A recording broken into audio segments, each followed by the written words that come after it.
really bringing our own energy and helping each other get through these tough times. 'Cause on top of just being kind of tough environment to play football, it's really tough on just a lot of people's mental all over the world. And I think that as a team, we have a good locker room, and that kind of helps everybody really get through and enjoy and really get through a tough time like this that we're facing in the world.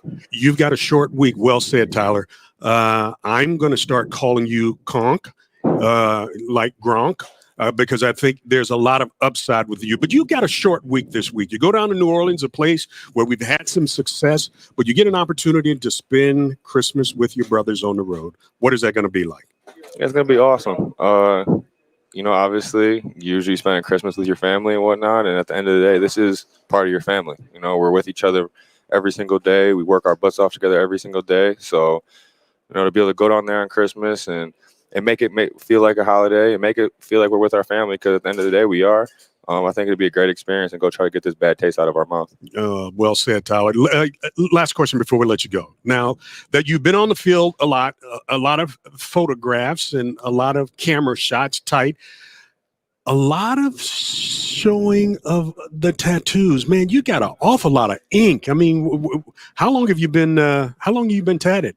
And what's your favorite tat? I didn't get my first tattoo until I was about 21. I promised my dad I kind of wait, and I'm happy I did, because I probably would have ended up with something I really didn't want on there. I don't know. I have a whole bunch of tattoos I like, because a lot of them have a lot of meanings about family. And give me one. Give me your favorite. I have one on the inside of my arm. It's a football with two hands on it. It's for me and my little brother. We both play college football together, and he's one of the most important people in my life. So that tattoo always stands out to me a little bit. Tyler, thank you so much for your time, man. Have a great game down in New Orleans. Happy holidays, Merry Christmas, and we'll talk to you next week. Merry Christmas. Thanks for having me. That's Tyler Conklin, guys. And, Gronk. I know he's got a ways to go, but listen, we got to look for the light at the end of the tunnel, because man, I like the upside of this young man. Greg, that's a dangerous nickname, man. You got to enunciate. You got to be careful. I wouldn't do it. You got to say it slow. I wouldn't do it, dude. It's not worth it. Open your mouth. It's not worth it. It's not worth it, Greg. Tyler Conklin, guys. Okay, there you go. Thanks, Greg. All right. The Vikings lose 33-27 to the Chicago Bears. We'll take your phone calls over the next couple of hours at 651-989-5326 or 1-800-320-5326.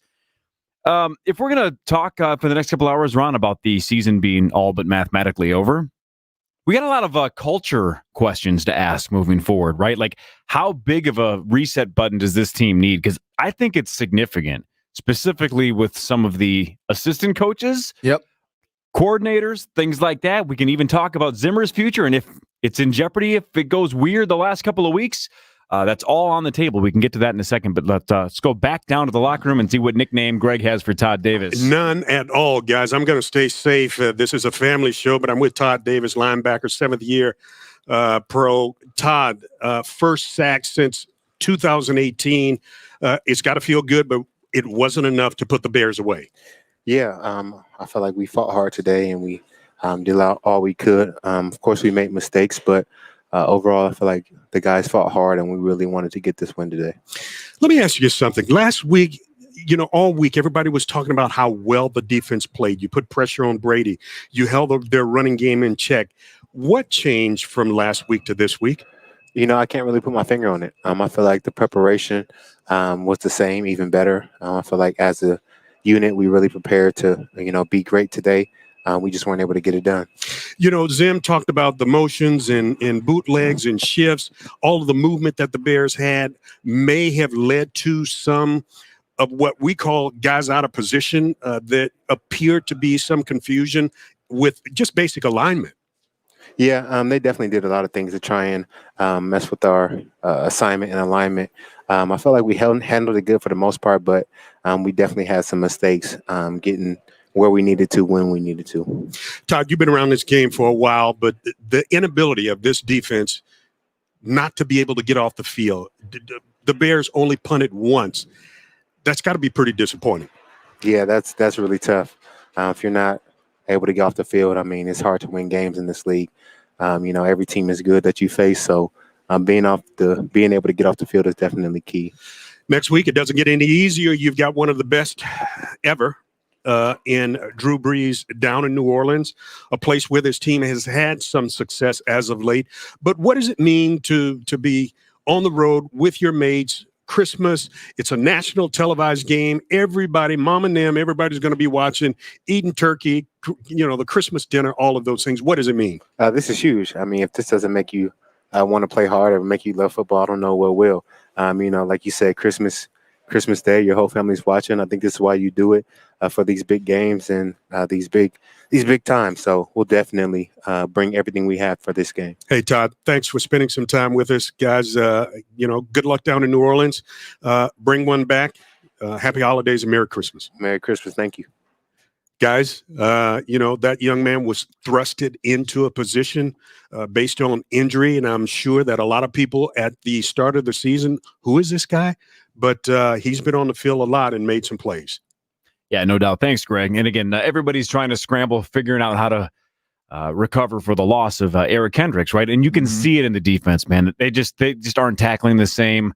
I can't tell if Chris Jones trying is worse than Chris Jones not trying, right? I mean, honestly, we got guys out there. This is no, I'm going to say no offense, but this is definitely offensive to them and their families. There's guys out there that have no business being out there, right? If you had Holton Hill and Mike Hughes, and if you had everybody healthy and sane, some of these guys like Chris Jones just wouldn't be on the team. They'd be on the practice squad or not activated. They just wouldn't be out there. And they're just the tackling today was pretty atrocious. Anthony Harris has had a really weird second half of the year, maybe the whole year, but all of a sudden he can't tackle too. It's getting strange. All right, 651-989-5326 or 1-800-320-5326. If you are like Ron and you're like, well, mathematically, there's still a chance. The Cardinals are up 16-rip already on the Eagles. So you'd have the Cardinals with a 2-game lead with 2 to go. I don't know what the tiebreaker is, but that's all but dead there. And, of course, the Bears are 1 up with the tiebreaker as well. So the Vikings are all but mathematically eliminated. We'll talk more about them for the next couple of hours. That's Ron Johnson. I'm Corey Coven. This is Minnesota Vikings football. Barrero for Borton Volvo, and trust me, it's gonna snow. When it does, imagine yourself in a Volvo XC60, the gorgeous 4x4 I drive and appreciate, especially in Snow-Namis. Have I told you about Borton Volvo 0% financing on all 2021 Volvos? Won't last forever, so don't miss out on this unprecedented opportunity. Take a test drive. Find your new Volvo SUV at our Holiday Safely Savings event. Borton Volvo in Golden Valley and at BortonVolvo.com. Safety has never looked so good. The Minnesota Vikings count on knowledgeable coaches to bring out the best in their team. Your organization should count on Loeffler, the most knowledgeable office technology and services partner in the Midwest, to deliver innovative solutions and get the best results from your team. Loeffler operates and supports a full portfolio of solutions, including copiers and printers, managed print services, cloud-based and managed IT, phone systems, and on-site managed services solutions. Loeffler is your most valuable partner for innovative business technology and services in the upper Midwest. Dear Best Buy, 2020's taking family time to a whole new level. I'm learning a lot. Like my son, he's got some serious cooking skills. Most of the time. And it turns out Grandma binges true crime shows. Right, Grandma? Shh. Sorry. So this holiday, I'd love to return the surprise with gifts they'll love. Best Buy here. We've got tech gifts for your whole list. You can order online and pick up in-store just an hour later. Get started today and make this holiday one to remember. Best Buy. For 80 years now, we've said Schweigert makes it better. Need proof? We asked this Vikings fan to sample a delicious Schweigert hot dog. Then blow the Vikings Gyaller horn. Now we ask him to eat a rice cake. And blow the same horn. Schweigert. Rice cake. Whoops. I rest my case. Schweigert, the official hot dog of the Minnesota Vikings, really does make it better. Available at the game and at a store near you. The Vikings postgame conversation continues tomorrow on my show. It's Paul Allen, weekdays 9 to noon on FM 100.3 KFAN. On 3rd and goal, it's a RPO and a handoff to Montgomery, left side into the end zone. Touchdown, Chicago Bears for David Montgomery, his 7th touchdown this season, 5th by land, 16-7 Chicago. 1st and 10 from the 14. Trubisky under center. Jimmy Graham in motion to the right. Handoff Montgomery. Jump cut to the right to the 10 to the 5. David Montgomery touchdown. A 14-yard touchdown by David Montgomery, who is running roughshod on the Minnesota Vikings, and Chicago has taken a 26-17 lead. The Bears go on to win 33-27 over the Vikings. The Bears 7-7. The Vikings fall to 6-8. David Montgomery, 32 attempts, 146 and 2 touchdowns, Ron. Yeah, it was one of those days where they couldn't make tackles. And you look at last week versus the Texans, it's almost like the Bears figured something out, which is run the ball, but give the running back options. Give him a cutback. Don't just say we're going to run up the middle of the field. Like, it looks like the Bears are finally starting to realize our offensive line is not that good. So the best thing we should do is just you guys move in unison in one direction and hope somebody makes a mistake on the defense. And that's what was happening. I mean, all the cutback runs, guys were missing tackles, DBs couldn't make it was just like, it was almost literally like he was Derrick Henry at one point, like the way he just ran through arm tackles. And then the 14-yard touchdown run, I mean, it felt like nobody cared. Like, it literally felt like everybody had gave up. And that's what's tough. Even in the stadium, like it seems stale. And yes, I know there's no fans, but the Bears found a way to have energy in that stadium, and the Vikings themselves did not. It took a while for them to actually feel like, okay, we're back in this game. And so that was what was weird to see Montgomery, a guy we wrote off. We said the Bears suck. They don't have a running game. They don't know how to run an offense. In the last 2 weeks, they look like they're all world. Kirk in North Dakota, you are on Vikings fan line. Hi, Kirk. Hey, guys. It's good to talk to you again on this sad Sunday once again. But, Ron, I got a question for you. What do they do in the rural parts of North Dakota to a goddamn cattle dog when its days are up? They get rid of it somehow, right? Well, let's put the Vikings out of their misery. They're not going no place. The defensive line sucked at the beginning of the year. It sucks now. They got coaches that are going back on the chopping block. Gary, you might as well just get rid of him, because I agree with Corey. He's not calling plays that are going to be efficient in today's type of game. Ron, I believe you stated that as well. And you know what? It's too bad Zimmer got an extension, because I would probably even put him on there, even though he coaches guts up to this point. I'll just hang up and listen. All right, thanks for the call. Merry Christmas. Yeah, thanks for North Dakota prairie dog. What did he say? I think it's something about a cattle. You put it down. Okay. The point is remember earlier in the year when they lost and they were 1-5, when we basically said, I know Spielman and Zimmer just got extensions. Yep.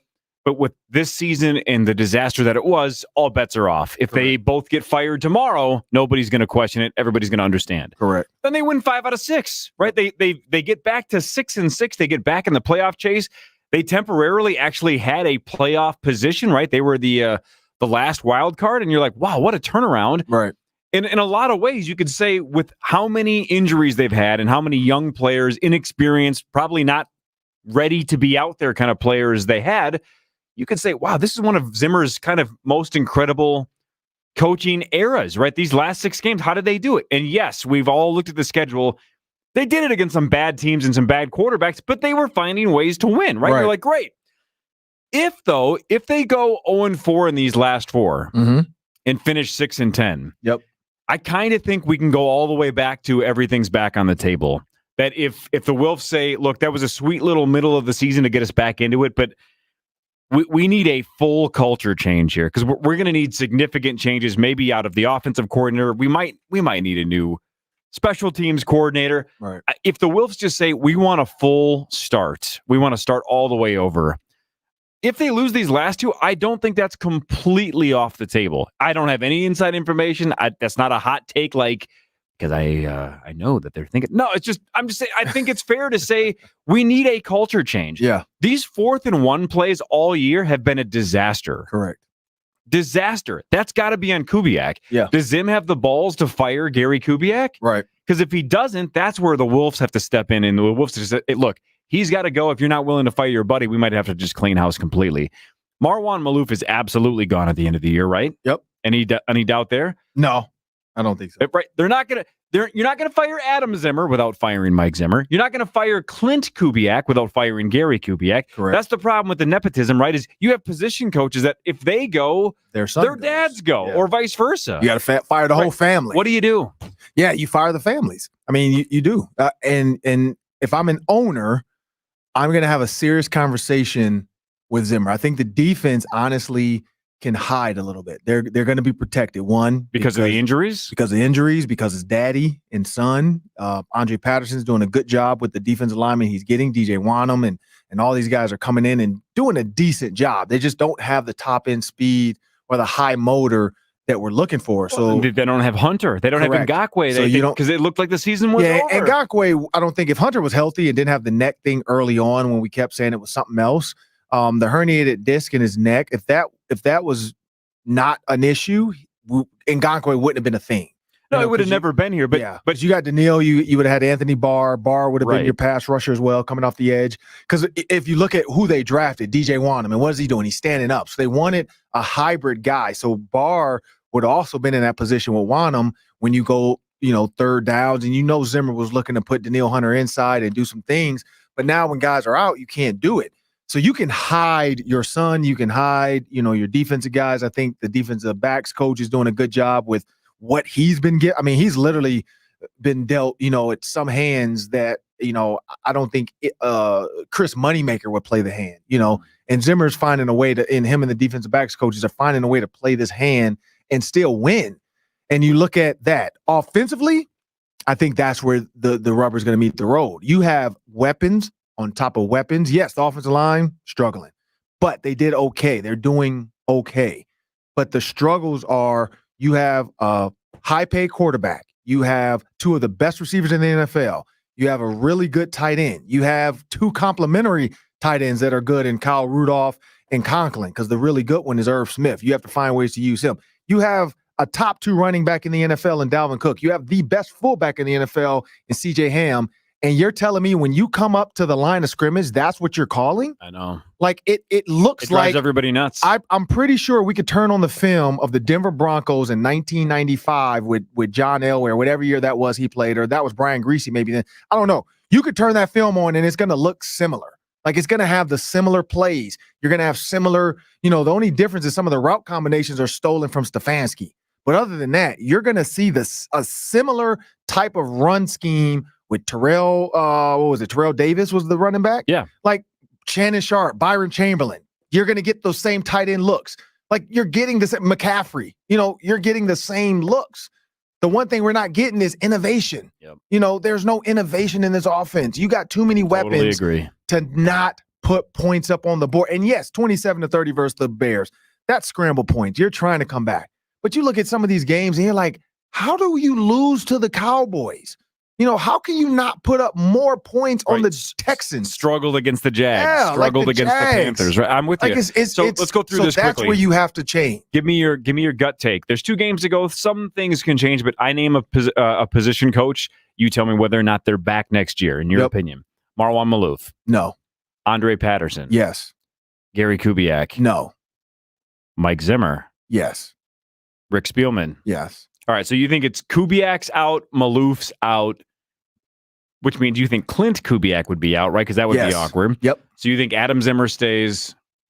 That would be super weird if he fired his own kid. But it would be funny, Andre Patterson. and it would be great if he did it. I mean, not great as far as like somebody's losing their job, but you would love it. It would just be great TV. It would be great TV to see you. Like you fire your son, but then he still has to come over for Thanksgiving. Like, could you imagine mom too? Like when you fire your son and you gotta.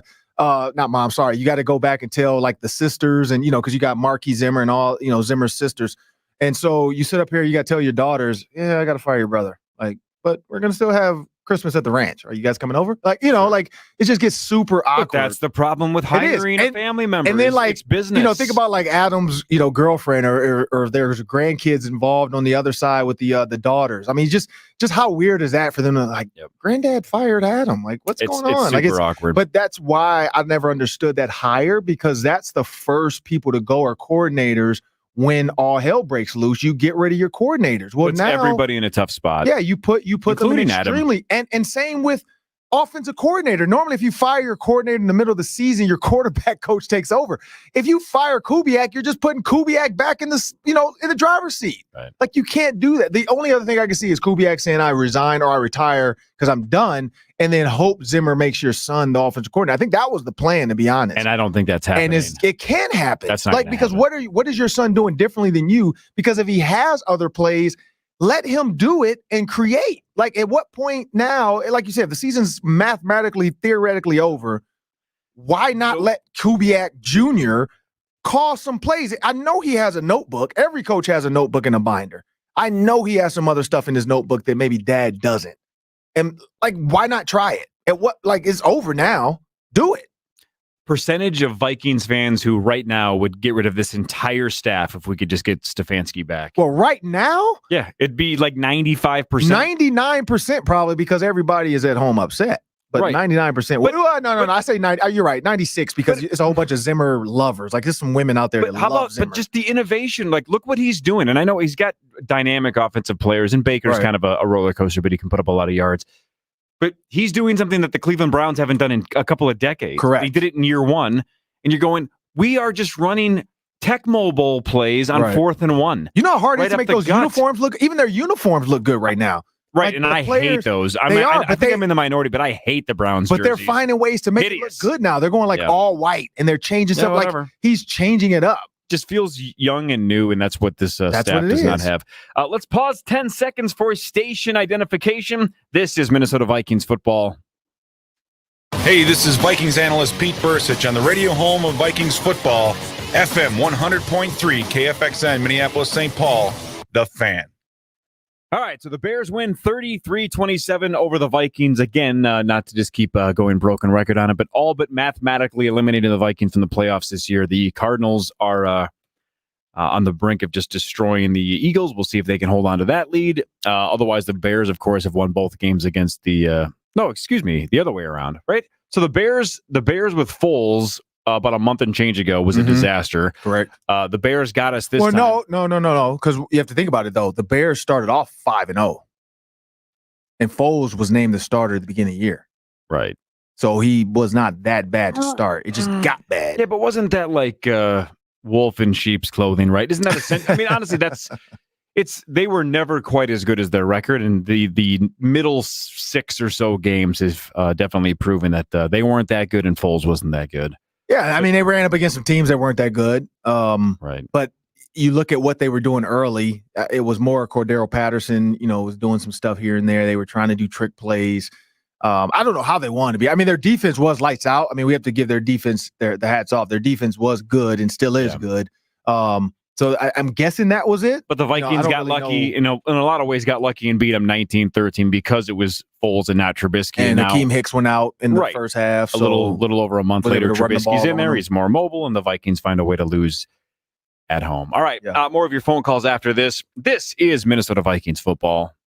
You got frost on your windows? Your house feel cold and drafty? Well, that probably means your windows or doors are Ebenezer Scrooging you. Hey, it's Hockey here to tell you about the biggest savings of the year. I'm wishing you happy holidays from builders and remodelers. Call now and B&R is going to take an extra 5% off the already great savings on any project. That's up to $400 off per window or door. Plus, no money down, no interest, and no payments until 2022 with approved credit. Just go to buildersandremodelers.com for details. That's buildersandremodelers.com. Nobody does it better. Working from home right now can be challenging, but seeing a doctor from home is easy thanks to virtual doctor's visits from North Memorial Health.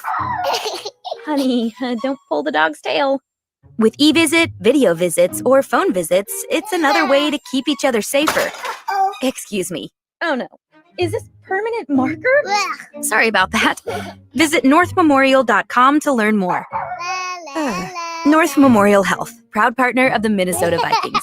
We Minnesotans love outdoor football, but our weather makes it tough. That's why a high-performance 3M film was chosen for the U.S. Bank Stadium roof, making it the first NFL stadium with a transparent roof that lets sunshine in but keeps rain, cold, and snow out. And 3M Science doesn't just work hard on game days. From Post-it notes to reflective clothing to cell phones and more, 3M solutions help make life better in many ways. 3M Science, applied to life. Proud to be the official science partner of the Minnesota Vikings. At Yankee Eye Clinic, our goal is to provide you and your family with high-quality, comprehensive eye care services featuring eye exams and contact lens fittings, dry eye diagnosis and treatment, and diabetic eye care. Trusted optometrists for over 36 years and proud eye partners of the Minnesota Vikings, Yankee Eye Clinic is conveniently located in Eagan, Rosemont, and Cannon Falls. We look forward to providing you and your family with unparalleled eye care expertise. Visit us at yankeeeyeclinic.com to schedule your year-end appointment today. We are rubes like you, and we talk Vikings football every day, too. Join us weekdays 9 to noon. Now back to Vikings football. And with 2 minutes to go in the game, Cousins goes out of the shotgun, 2 receivers left and right. Conklin with a touchdown today, motions to the backfield, Dalvin to the right. Kirk play action, Urban snipped it out. Kirk on an incredibly deep drop, throws it right, and it's incomplete. A coach went down for the Chicago Bears, and a season potentially has gone down for the Minnesota Vikings.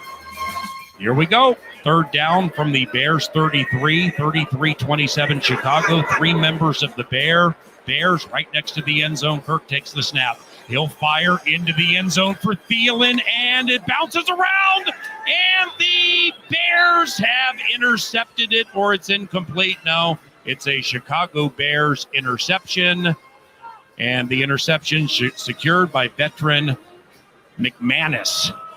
All right, welcome back to Minnesota Vikings Fan Line. That was the final play of the game. You heard it right here on the Vikings Radio Network. Paul Allen and Pete Bursich on the call, along with Greg Coleman and Ben Lieber. I'm Corey Cove. That's Ron Johnson. So that final play, the Hail Mary, if BC kind of gets his feet set, because he was kind of leaning into it, the Bears really just had the one guy around the ball, right? Everybody else, Vikings and Bears related, not even close to the actual ball. That was a super strange Hail Mary. It was almost one-on-one. Normally, it's a pile of 1,000 people, right? It ended up being, because I don't know if Kirk intentionally put it at the front of the end zone, but everybody else seemed to be at the back, and BC was off balance, and whatever his name is, who picked it off, because I wasn't really paying attention. I just realized that it wasn't a Vikings catch. Kind of a one-on-one toss-up, 50-50 ball, and BC just didn't have his feet set. Yeah. Strange. Yeah, with 7 seconds, I think, you could have gone one or two ways. You still could have, 3rd down, taking that throw to the sideline and then doing one more play.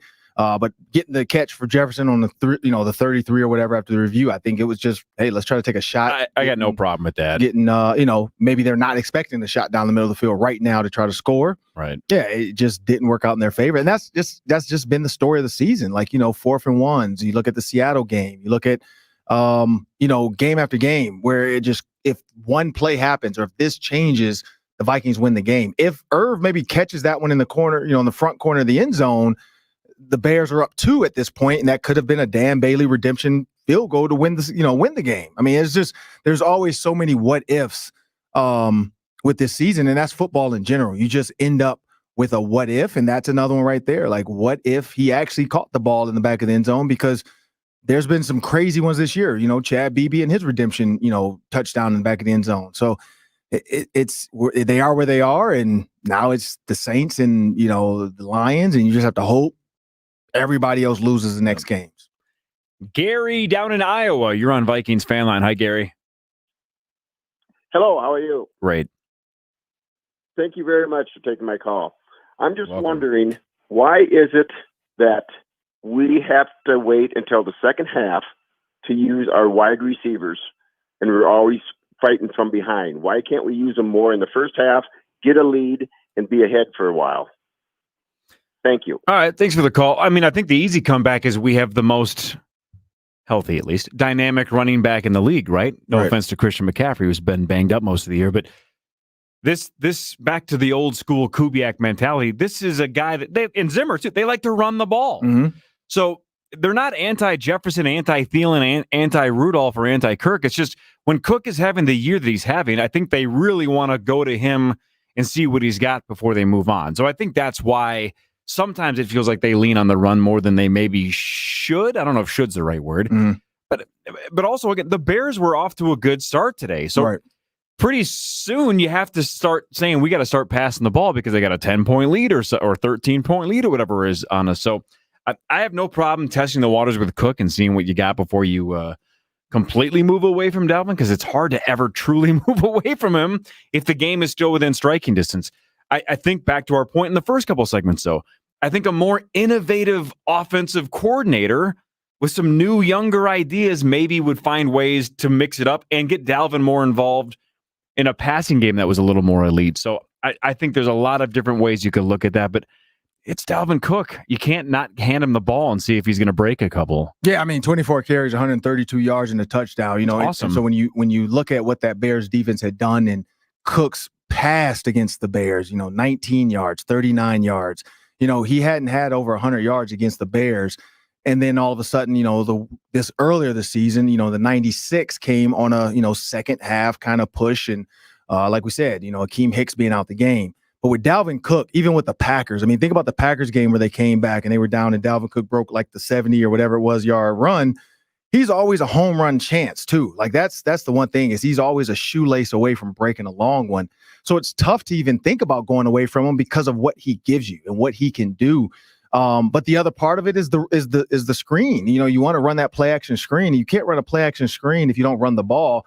So it's a double-edged sword. Sometimes it's going to work for you when you have a lead, but when it comes to just running the ball, in the NFL period, and Ben Lieber brought this up on our pregame show on Fox. We were talking about this, and I've said this numerous times.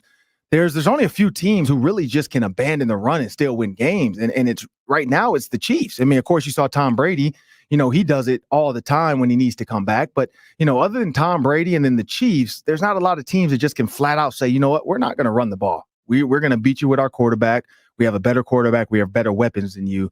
And that's that team. That's the way they're built. That's the way they're set up. The Vikings are set up to run the ball. Like they're set up for two tight ends. They're set up for that. Justin Jefferson, Adam Thielen, they pass sometimes to open the run up. But, I mean, we can't deny that on first down, they've been the best offense in the NFL. Like they've had the best coming out on first down plays. They found ways to get, 8 yards here and there, the most first downs on first down in the NFL, passing, 10-yard runs or 10-yard passes or Conklin, all those things on first down to move the chain so it's not a 3 and out. I think that's what the Vikings do best. It's just like you said, you have to mix it up, and there is going to have to be some mystery here and there in order for these weapons to game in and game out, just dominate where it feels like a video game. Like you look at the Chiefs again, it feels like a video game sometimes when these guys get on the field. Yeah, they're up 14-0 on the Saints already, too. Touchdowns by Tyreek Hill and Travis Kelce. Mike in Golden Valley, you're on Vikings Fan Line. Hey, guys. My question's about our wide receiver group. The last few weeks as I watched, we just very rarely have guys open. It's always a contested catch. Kind of reminds me of like the Christian Ponder era where Kirk's like looking around, and there's just nobody obviously open. When you watch other teams, they get other guys open sometimes at least.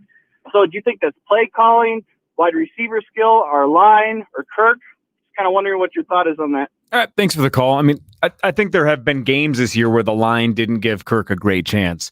I also just think it's a lack of depth, right? We all love our top two in Thielen and Jefferson. After that, there's a pretty big drop-off. Right. BC's been underwhelming, right? BB had the one touchdown that redeemed his muffed punt. Otherwise, Chad Beebe's done very little this year. We just don't have a lot of options. So I don't know what else to say outside of that I think we really need to target a true third complementary wide receiver this offseason, whether it's the draft or free agency. Right. And I know people brought up, drafting Troy Dye. You could have drafted Tyler Johnson in the 4th, or made a move to do that as a true third receiver. I think, BB or BC could be that guy. It's reps. When you look at the slant route, or what I think it was a slant, an in-cutting route, and it should have been like a 5-yard route. And it was like 3rd and 4, and he ran a 3-yard route. And I actually asked him this. We talked, and I said, "Hey, what happened on that?" And he said, "Yeah, I just rushed it." He's like, "I rushed it. I don't know why." He's like, he even said he talked to this was the game Thielen didn't play. He's like, "I even talked to Thielen, and and right away Thielen was like, man, just forget about it, get him next time." But he said he's like, "Man, I don't know why I rushed it." But that's repetition. Like the more you do it, the easier and the more natural it becomes. And you see that in Adam Thielen. You see that in Justin Jefferson. It's just repetition. You do it over and over and over again. Eventually it becomes second nature. And that's where a guy like BC, who had a really good rookie year, kind of regressed. But I don't know if it's not having an off season. I don't know if it's, a true new offensive coordinator, because even though it is Stefanski and Kubiak last year together, when one guy, when another guy takes over, it changes. There's different terminologies, there's different mindsets. And so, whatever reason or whatever's going on, when you look at route progressions, there's 4 different levels with the Chiefs. You have the deep Tyreek, you have the McCole Hardman over, and then you have the Travis Kelce under or cross, and then you still have the running back. And so with the Vikings, you don't get that as much because play action is such a big part of it. Also, because you have to keep guys in the block. And so that's the big difference, I would say, in the offense. And wide open guys, I mean, Thielen was wide open in the end zone. It was a blown coverage, but it's not going to always be that. You're going to have contested catches. That's what the NFL is about. Like, you're not going to go out there and just can constantly beat guys wide open. You just need 1 step, 1 inch, and Kirk's making the throws. That's what we have. You don't have a guy running a 4.28 40. It's not what we have here. But you don't have a lot of teams that have that, other than, like I said, Tyreek Hill and, Henry Ruggs. There's not a lot of 4.28 guys that are just blowing by guys and you see 10 yards or 5 yards of space where you can just air it out. Like, it's not this team. If you watch the Vikings DBs, they're pretty much right next to guys a lot when they're making these catches. The receivers are just making good catches on them. And so it feels like the guys aren't covering them, but they're right there. It's just the receivers making a play. Hey, when we come back, let's talk about whether or not you like Mad Kirk. Right? Because we saw a little bit of Mad Kirk today for about a 3-minute window. He seemed super pissed. Let's discuss it when we come back. All right. 651-989-5326 or 1-800-320-5326. The Vikes lose to the Bears 33-27. This is the KFAN Minnesota Vikings Radio Network, driven by Polaris. For Minnesotans, the outdoors is home. Nobody gives you more ways to get there than Polaris. From Indian motorcycles and Ranger side-by-sides to Indy snowmobiles and Bennington pontoons, we bring Minnesota's best to every season. Our wooded trails, twisted highways, and the rugged shores of all 10,000 lakes are an invitation. A chance to let what's outside challenge what's inside you. Polaris. Think outside. When the world changes, you change with it. You push through uncertainty by embracing new rhythms and redefining connection. At Sanford Health, we're standing with you at every point along the way, committed to delivering the care you need when you need it. Because even when your world looks different, you can be confident we've taken every step to keep you safe while you're in our care. Call your local clinic or visit sanfordhealth.org to make an appointment. I'm Marcus, and I'm a contractor. When I put new windows in my home, I used Anderson 400 series windows because they're a snap to install. And as a homeowner, I only want the best. So if I installed anything less, I'd have to call myself and say, "What were you thinking?" And I'd say back, "I guess I wasn't." And who wants to have that conversation with themselves? So just go with Anderson 400 series. They're better for contractors and homeowners. Anderson 400 series windows. The window contractors trust most in their own homes. Based on 2018 survey of contractors about Anderson 400 series clad windows. Bold statement. Saving money with Geico is almost better than watching football. Think about it. When you're watching the game, yelling at the quarterback to throw the ball, throw it. Williams is wide open. Why are you doing this to me? Use that rocket arm. Come on.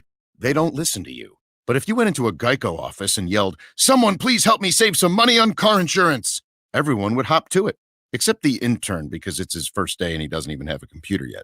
See? Better. Switch and save with Geico. It's almost better than sports. Listen tomorrow as our know-it-alls tell you what the Vikings should have done better today. The Power Trip, PA, Common, and Barrero are all back and live tomorrow. Now back to Vikings football on KFAN. Tie formation, Kirk play action, whips it out to the left, and there's a record-setting catch by Justin Jefferson at the 47, turns it up, hit at the 50, stopped at the 49, a 25-yard grab and a first down, and that is a reception for Justin Jefferson, meaning he has the most receptions by a rookie in the history of Minnesota Vikings football, surpassing Randy Moss's record in 1998. Justin Jefferson, very, very good, right? Most receptions ever for a Vikings rookie, as PA just said, which is crazy, right? Because Randy Moss changed the game. I will never forget, like, Madden and Summerall going, like, how do you stop this guy? You don't. as great as Justin Jefferson has been this year, there's never been a moment where you're like, Justin Jefferson is unstoppable. The league can't stop him. Right. John Madden would throw his hands in the air at Randy Moss and just be like, what do you do? Right. Like, remember it was the field tilt take, right? That if you have Randy Moss in your team, the field is tilted towards your end zone because he's so good. That's not to take away with what Jefferson's doing, but I think Randy Moss is the greatest wide receiver of all time. Again, no offense to Jerry Rice. Right. But Jefferson is having an unbelievable start. We're all super thrilled that he's on this team, and obviously pretty cool that he got that record. I'm a little surprised it wasn't more because Randy was so dominant in 98. I would have thought it was closer to 100, but whatever. Let's talk about Mad Kirk for a second. He got pissed, and Greg Coleman was asking Mike Zimmer in the postgame whether or not it was about people lining up in the wrong spot. And Mike said he didn't see that. On the TV coverage, they weren't sure if it was the like Irv Smith lining up in the wrong spot, or if Kirk got frustrated with the official not placing the ball early enough, and then whether or not the play clock was reset. Right. Man, we've only seen Kirk that pissed a couple of times. He seemed to be yelling in the direction of other players and in the direction of coaches. Now, he may have been yelling about the ref or yelling about a situation. I don't know exactly what he was mad about, but he seemed pissed. Can you break down exactly what was happening with the official and why he was placing the ball with like 3 seconds on the play clock? He still wasn't out of there. It was strange. Yeah, it happened so 2 or 3 times. Yeah, so the one was substitution. Like when guys, if they're going no huddle or whatever, or hurry, but you sub, the offense subs, you now have to give the defense time to sub. So I don't know what the time exactly is. I don't know if it's like 8 seconds, 7 seconds, 10 seconds. I don't know that rule. So the official holds the ball. He holds the ball. If you go no huddle, they'll set it and run out. The minute you go no huddle, but you bring a guy in and bring a guy off, because the guy has to report inside the numbers and the other guys to come out, you now have to wait, because technically in no huddle, you are technically a huddle because you have switched. So when he stood there, he was waiting for the defense to do what they wanted to do. So they were trying to send their guys on. And they did it for the Bears once, because the Bears got the on the goal line, they got the delay of game, which was weird. And Trubisky seemed pissed too. Like, why didn't I get a fair crack at this? But Nagy, the play clock was you can never see the reset. ref though. So I was looking to the sideline at the stadium, because we were in the stadium, and when I watched Nagy, you can see him run over, and the ref is telling him this is exactly why. And Nagy didn't fight it. Nagy walked back because he's like, you know what, you're right. You're right. Yep, we subbed. We got to wait for them to sub. That's our fault. Because, if not, he would have been cursing him out. And it's the same thing with the Vikings. When if you're sitting on your couch and you're going, we're getting screwed here, you're saying it was totally fair for both teams. Yeah, you got to sub. If you sub, what was Kirk so mad about? So sometimes that's rule. You don't remember that. Like, I wouldn't have thought about that rule either. I would have been like, what are you doing? But then, you have to. And I was, because our booth is right next to Fox, and you could see Greg Jennings and them looking as well, and they were talking about it. And then when you listen to the broadcast, you see the same thing, because what Greg's holding is he's holding like this toggle deal to be able to rewind and reverse back, blah, blah, and highlight stuff. So I could actually see where I sit. I can see his screen. And they were trying to figure that out too. They were trying to see at what point did the guy run off? And then at what point did the Vikings try to do it? And that's the Trubisky one. And then same with Kirk. They were looking at that. But these refs were a little slow. I mean, there is a way to kind of like speed it up. You give them the ample time, and then you do the Aaron Rodgers. Because I think the Packers never really get that. Rodgers catches guys all the time with 12 guys on the field. And so I think it's a little bit of that too. Like Rodgers has earned that, where they're like, yep, okay, sub, yep, you're in, yep, okay, hurry up. If you're not, we're going to we're going to let them snap it with 12 of you guys on the field. What's his name? Trubisky and Kirk, maybe they haven't earned that respect from these refs, where they're just going to let them do what they want to do. It seems fair. Steve in Minneapolis. Hi, Steve.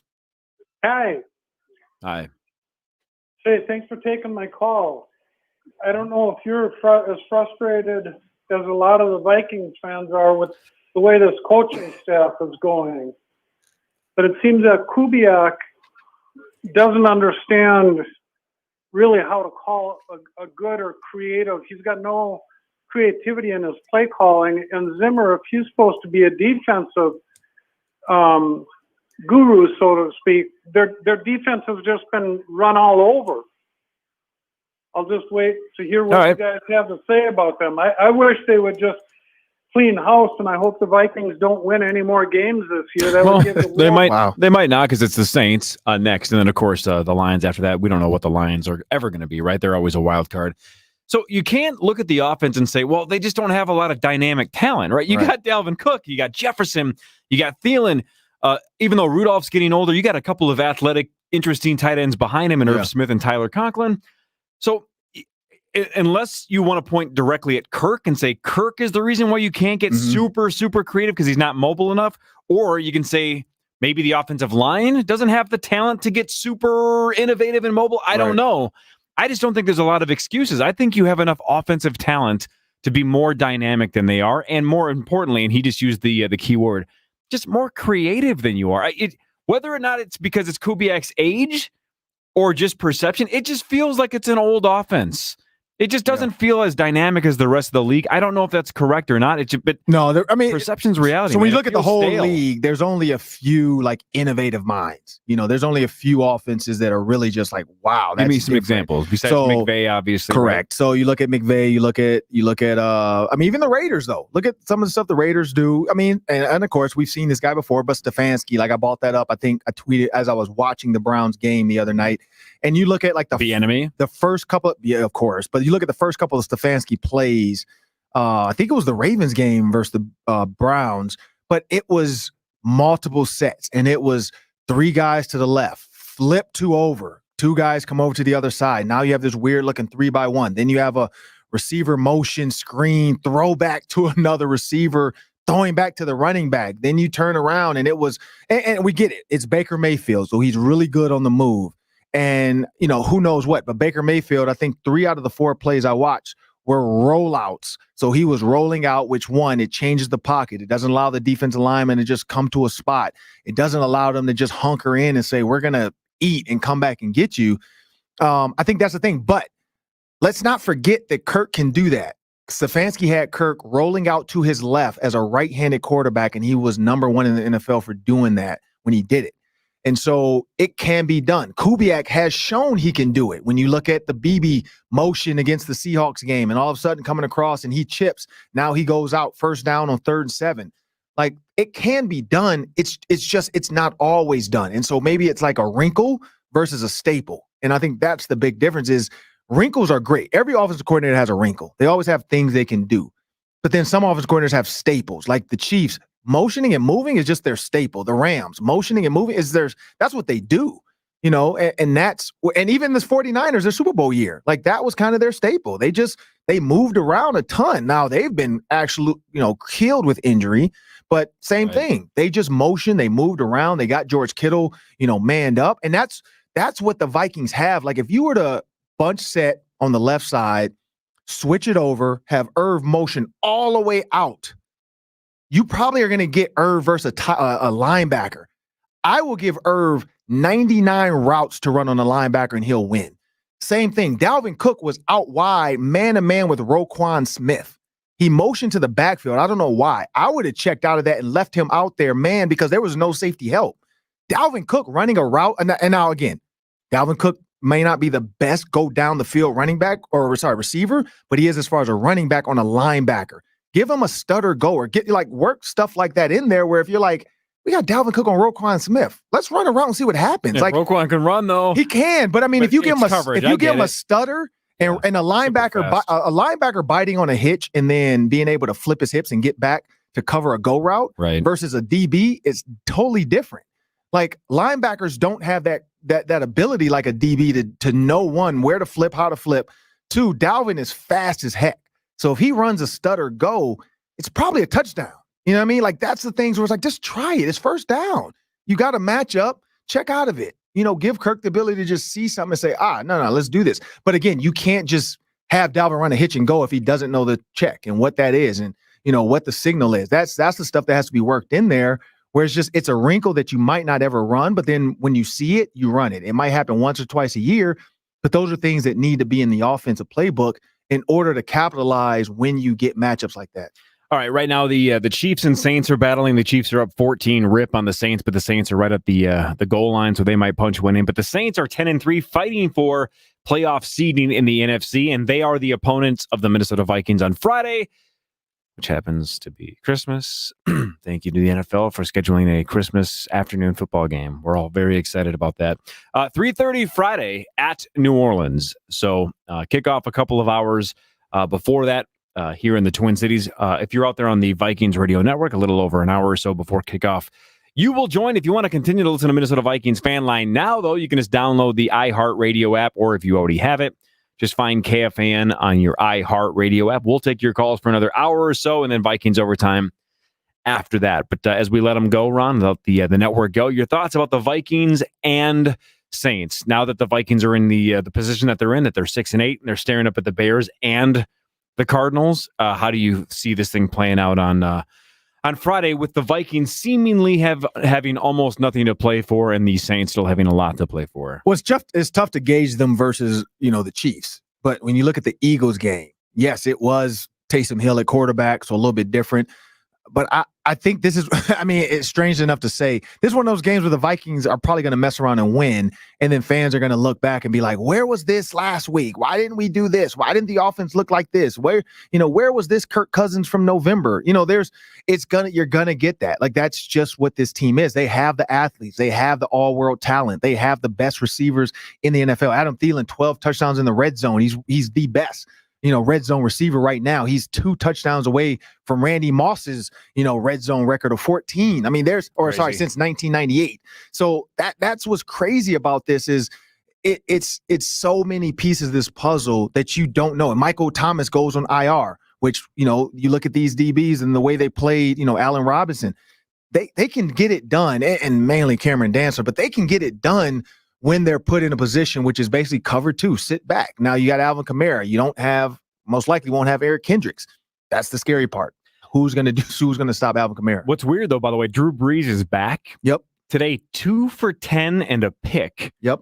But those Taysom ribs Hill aren't ready. Right, but Taysom Hill just ran it in from the 1, so he's in the end zone, and the Saints are on the board. 14-7, the Chiefs are leading with the Drew Brees leading the way at quarterback, but Taysom Hill also, of course, getting some run as well. I don't think he's going to necessarily play quarterback. We'll see, but if Brees is this bad, maybe he's not ready. Yeah, we'll maybe see what the ribs look like after this game. We'll see. All right. We're going to let the network go at this point. More of your phone calls after this, though, at 651-989-5326 or 1-800-320-5326. The Vikes lose to the Bears and Mitchell Trubisky 33-27. That's Ron Johnson. I'm Corey Coven. This has been the KFAN Minnesota Vikings Radio Network, driven by Polaris.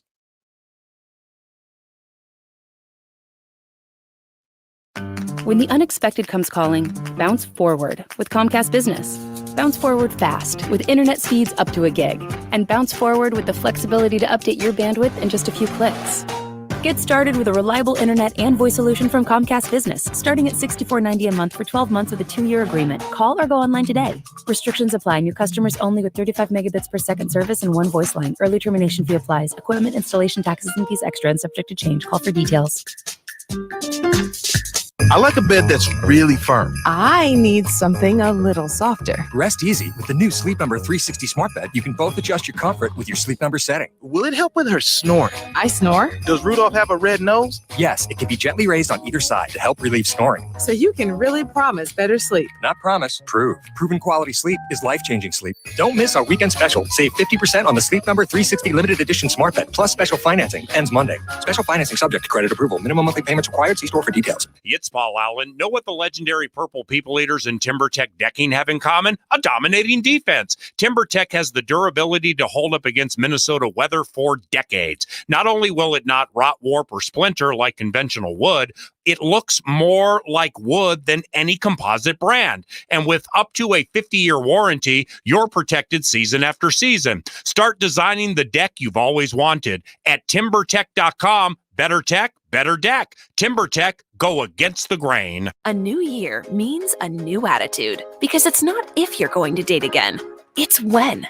The professional matchmakers at It's Just Lunch know what it takes to bring the right people together, and nothing gives you a new outlook in a new year like a new relationship. The days of putting your life on hold are over. Visit itsjustlunchtwincities.com or call 612-355-2727 right now and make connection your resolution. It's Just Lunch. Connection awaits with guaranteed dates. Switch your checking account over to TrueStone Financial and start spending more of your money on what matters to you.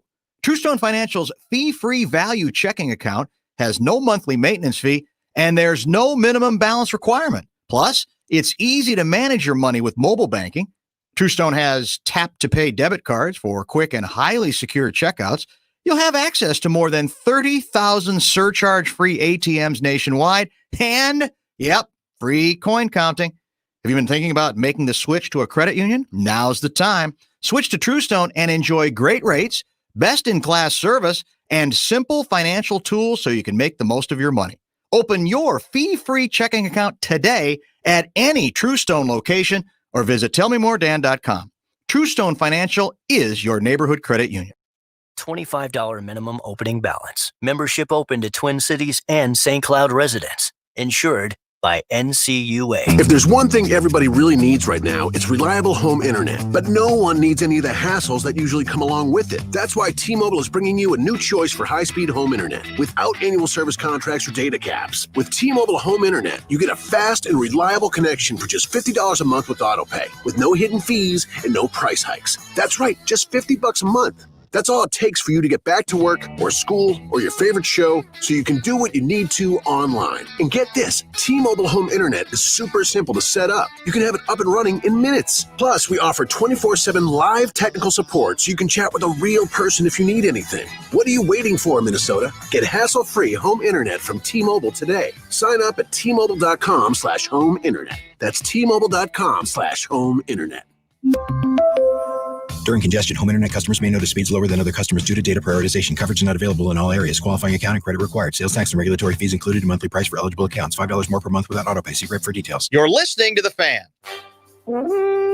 Vikings Fan Line now continues on FM 100.3 KFAN and the Fan Radio Network.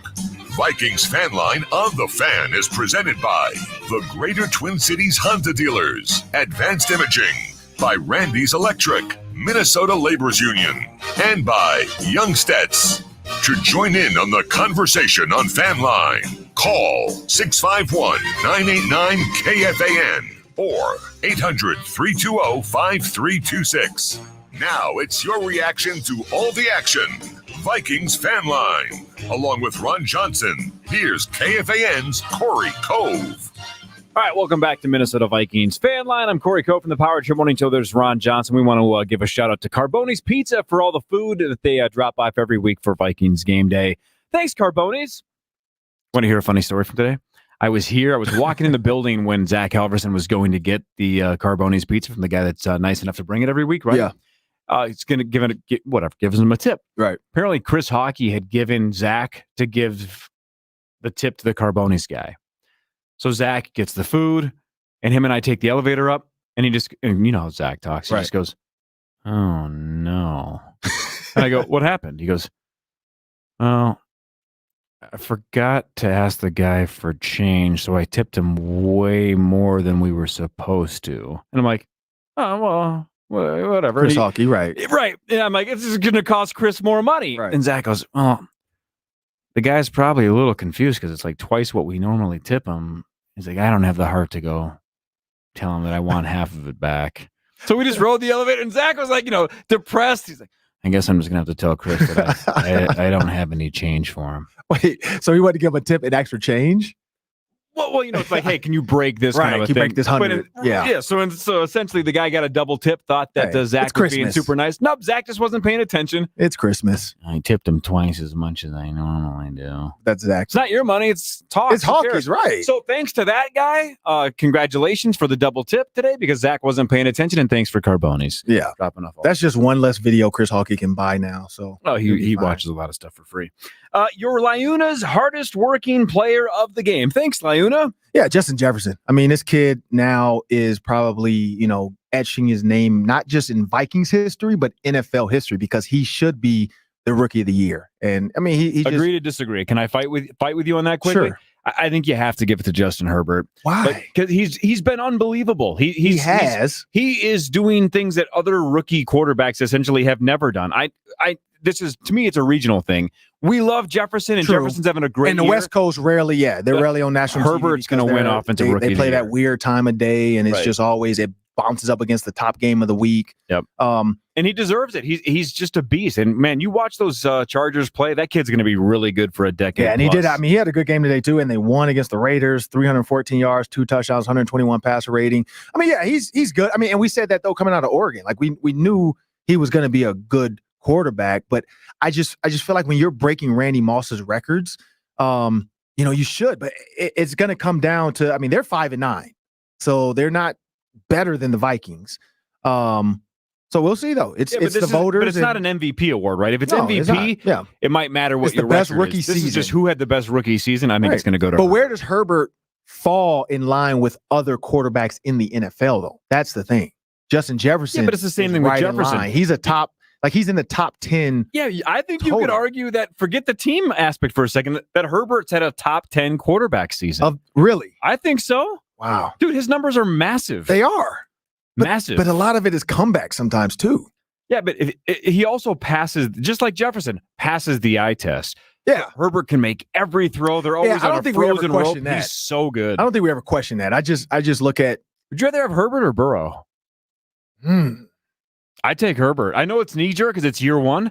That's tough. I flip flop. I would absolutely go. The tough all thing in about on Herbert. Burrow to see though is how many times he got hit. Like I know he was under duress. Oh, I'm not writing Burrow off. I'm not saying he's garbage. I think he's going to be. No, really good he's too. good. I'm just saying like if Herbert's got instant star potential I wonder already. if it wouldn't even been close if they could have kept him half clean. I mean, he just was running for his life a lot of times. But anyway, we're getting off we topic because I'm talking Chargers Justin Jefferson. line. Well, but in all honesty, Jefferson's going to be in the top 2 or 3, though, right? He's in the conversation. Yeah, it's Herbert and Justin. He might even get votes, right? A lot of votes. And then, of course, I forgot about, you got James Robinson, you got Gibson. But Chase Claypool. Yeah, I don't. That's tough. Claypool's a beast. He is a beast. Oh, that was my guy. Like, that was what, like, I found the tweet finally because people were swearing I didn't say it. I finally found the tweet, and he was actually one of my receivers so it was Justin Jefferson, T. Higgins, Clay Claypool, and Tyler Johnson. Those were my 4, and Donovan Peoples-Jones, who's doing pretty decent for the Browns. But those were kind of my 5. There's a lot of those guys that the Vikings could have got in later rounds. And that was that's what we did a show on Vikings.com and a lot of the Vikings socials about that. What guys do you want? Who would you take? What receivers? And so the Vikings sent me a list and said, here's some guys that we think are falling to us. Here's some guys that Rick Spielman and the guys like. You pick your 5, and those were the 5 I picked because I didn't really nothing against Henry Ruggs. I just think he was all speed. Yes, he can learn. Yes, you can't coach speed. But when I looked at Notre Dame and Chase Claypool and just his ability to just be a grown man, I was like, that translates. Like, that's going to translate to the NFL. Like, he's just bigger. And Justin Jefferson, same thing. His ability to run routes in the slot. Yes, you got Jamar Chase, but Justin Jefferson held his own in that group of like elite receivers. He was definitely not like hiding in the shadows. Angie in Brainerd. Hi, Angie. Hey, how are you guys? Fine. How are you? Good. So here's the thing. Nobody's talking about Dan Bailey today, which I think is a great thing for him and the organization.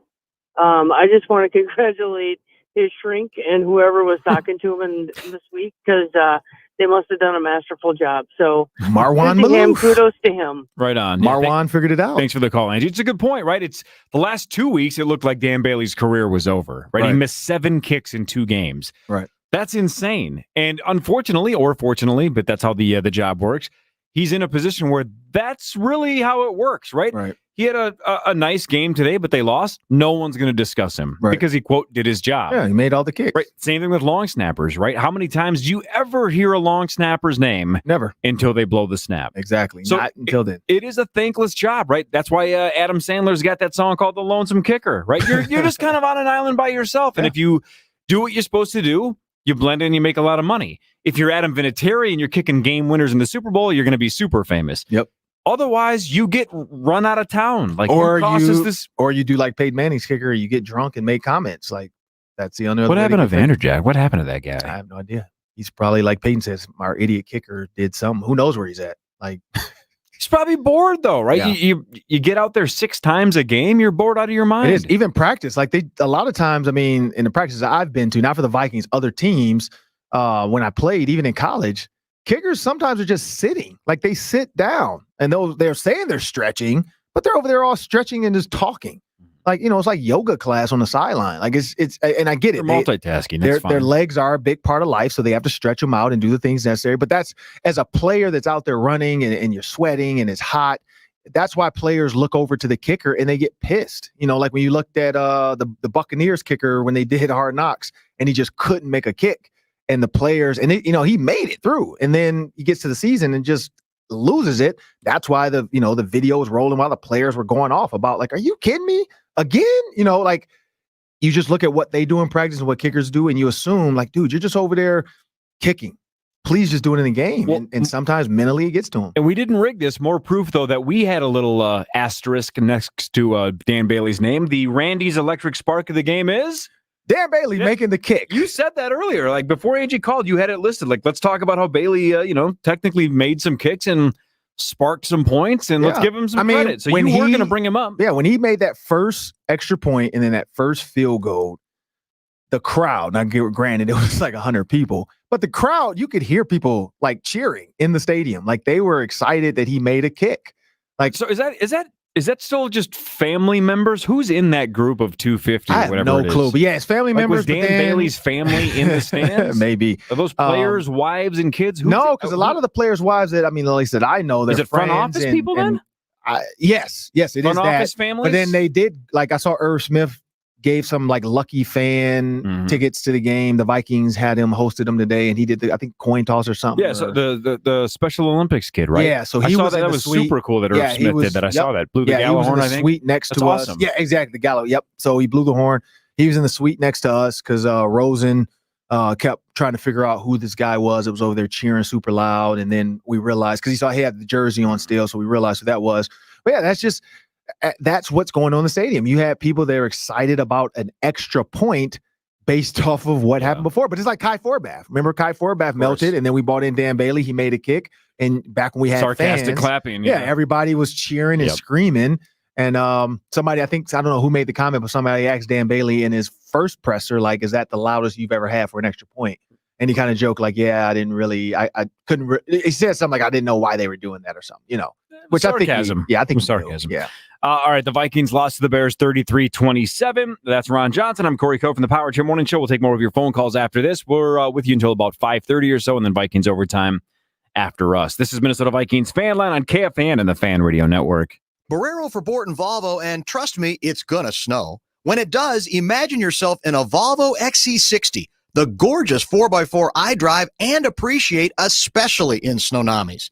Have I told you about Borton Volvo 0% financing on all 2021 Volvos? Won't last forever, so don't miss out on this unprecedented opportunity. Take a test drive. Find your new Volvo SUV at our Holiday Safely Savings event. Borton Volvo in Golden Valley and at BortonVolvo.com.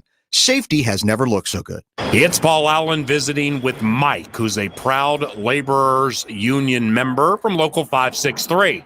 Mike, what type of construction work are you doing to help build a better Minnesota? We have done a lot of great work for MSP Airport, making it one of the finest airports for people to travel through.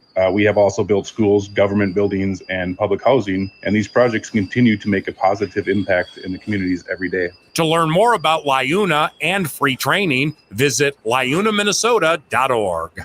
Meat sauce here from my favorite place in the whole wide world, Youngstead's. They have 14 locations, and my good friend Ian is here with some great gift ideas. Yeah, Sauce, we got great gift ideas this year. You get an additional $20 gift card when you purchase a $100 gift card. Plus, we got $10 off our oil change club card, and we have unlimited car wash membership starting at $25.99 per month. As my grandma would say, those are steals and deals on wheels. So you have 14 locations, 3 car washes. Give me that tagline. Our family taking care of your family since 1971. Youngsteads.com.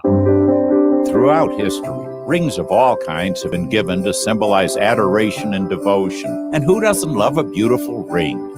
Shane Company has the largest selection of unique rings and wedding bands, crafted to last a lifetime. For a new relationship, a promise ring will be a treasured gift. If you've been together many years, a 3-stone ring might make her tear up. The stones represent the past, present, and future. If you're looking for a wedding band, we offer every style, from simple classics to elaborate decorative bands, as well as bands with sapphires and colorful gemstones. She can either stack it with her wedding set or wear it on her right hand. Every time she looks at her ring, she'll be reminded of your love. Now you have a friend in the jewelry business. Shane Company and ShaneCo.com. Open weekdays 9 till 9, Saturday 10 till 8, and Sunday 11 to 5. This holiday, get the 5G America's been waiting for, with unlimited plans that fit everyone in your family starting at just $35 per line per month, with 4 lines on Start Unlimited with AutoPay. Plus, you can get the entertainment and gaming they'll love. Switch and save on our best 5G phones, only on Verizon. 5G ultra wideband available only in parts of select cities. 5G nationwide available in 1,800 plus cities, plus taxes and fees. AutoPay and paper-free billing required. Unlimited 4G LTE. In times of congestion, your data may be temporarily slower than other traffic. Only after 50 gigabytes per month on Play More Unlimited, Do More Unlimited, and Get More Unlimited plans. Domestic data roaming at 2G speeds. Need the perfect gift for the NFL fan in your life? Go to NFLshop.com and get their favorite player's jersey, personalized gifts, or next favorite hat. With daily holiday deals and the ultimate gift guide, NFLshop.com has you covered. Shop now for the most up-to-date assortment for all 32 teams, including face coverings. You'll choose from the largest selection of NFL gifts anywhere. NFL Shop is the destination for their favorite team's gear. Head to NFLshop.com today to start checking off your gift list.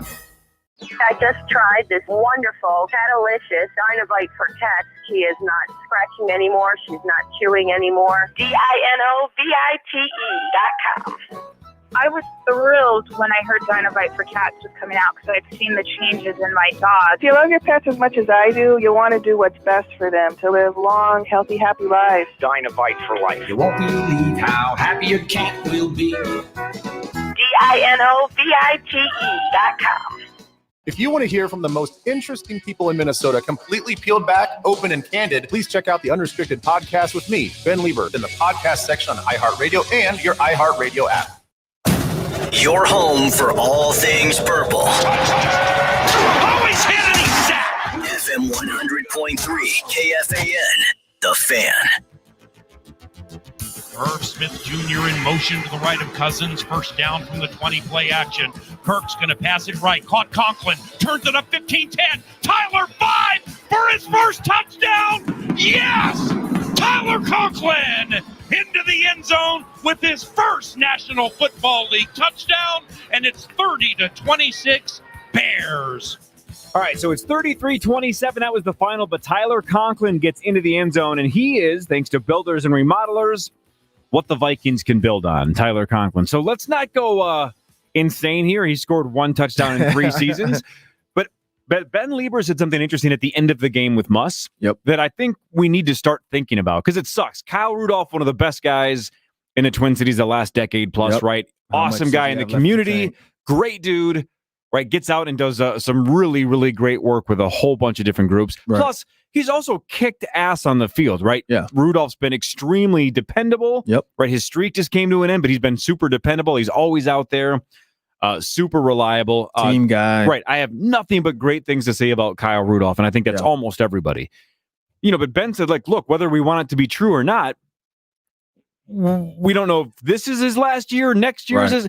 We are coming to the end of the Rudolph era. I don't know exactly when it is. Maybe it's 2 games from now. We don't know. So if the Rudolph era is over, and that's an if, but still, if it's over, how do you feel if we are, quote, building on Irv Smith and Tyler Conklin? Are you comfortable with those two being the 2 going forward? After watching Tyler today, yes, I would be comfortable with that. I think Tyler at 6'6" is just about the same size as Rudy. At his age right now, moves faster.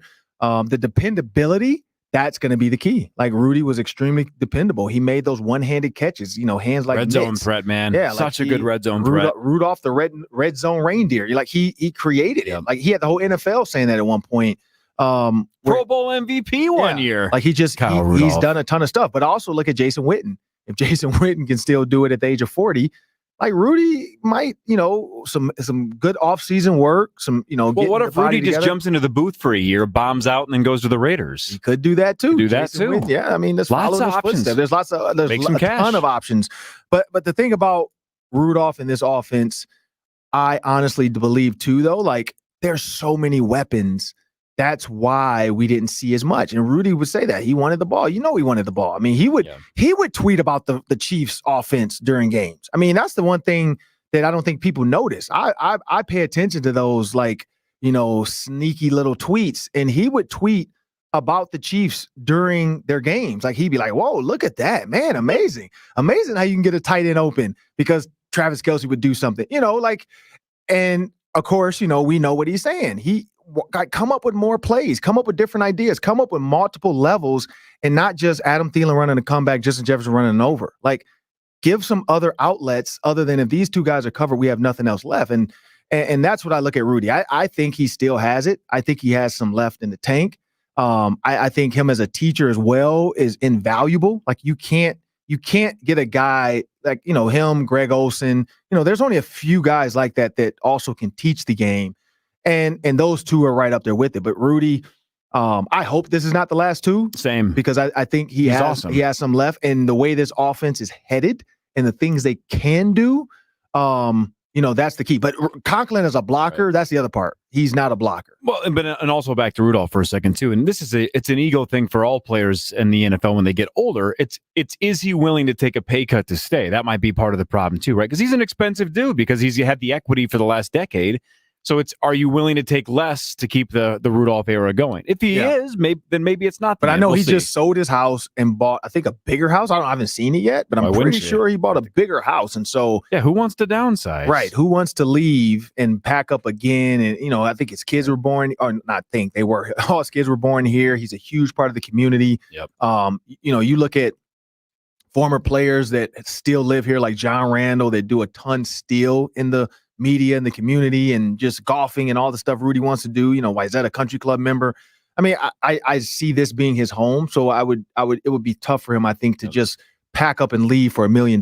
Whereas when you already have a lot of money, if they ask you to take $1 million or $2 million pay cut, maybe it's worth it if you can back end it with some playoffs. Hey, if we make the playoffs, we'll give you $1 million or we'll give you $500,000. Or if he just wants to keep playing, like you said, if he's got enough money, and he does, maybe he just wants to play another year. Maybe he's not ready to be done. And play here because chemistry is a big too. When you got to look at guys that go to teams and they leave and you never hear from them again because they don't fit. Like they don't fit the team. Yeah, ask Ben Lieber about the 1 year he spent in St. Louis, right? It was like, this sucks. I don't know anybody. It's not fun. We're losing. The whole thing was a disaster. Yeah, like you leave your friends. You leave. It's just he's built it up here where not just Kirk Cousins, but you look at him and Adam Thielen. They grew up. They've grown up together in this team.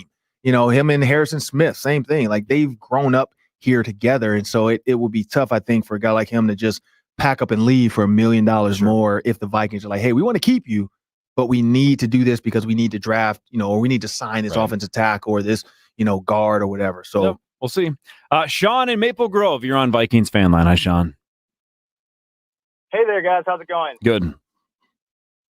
Good. I just had a quick question about just kind of the Mike Zimmer era. I just wanted to know your thoughts about how much longer it's going to last. Because I don't know about you guys, but I find it's kind of like the same cycle with this Vikings team of, having a rebuilding year with like a new coach when he comes in, and then kind of doing better the next year, making a playoff push, and then kind of crapping the bed the year after, and just kind of the same cycle of happening. And I don't want to discount anything that Mike Zimmer's done because he's a great defensive mind and he's done a lot of great things for this Minnesota Vikings team. But I just kind of feel like the air is kind of being let out of the tires right now, and we don't really have much to go with from here. And I was thinking about the guy in Kansas City, Eric Bieniemy, and he's been doing really great things over there. And I just wanted to know if bringing him in might be an option as a new coach, or even if bringing a new coach is an option for this team. But yeah, I'll hang up and listen to you guys, but I appreciate you taking my call. Thank you very much. You got it. Thanks, man. Well, again, that's up to the Wolves, right? Because they just signed him to an extension. So if you want to cut Mike Zimmer a check to send him packing, that's your call, right? So that's up to the Wolves. Right.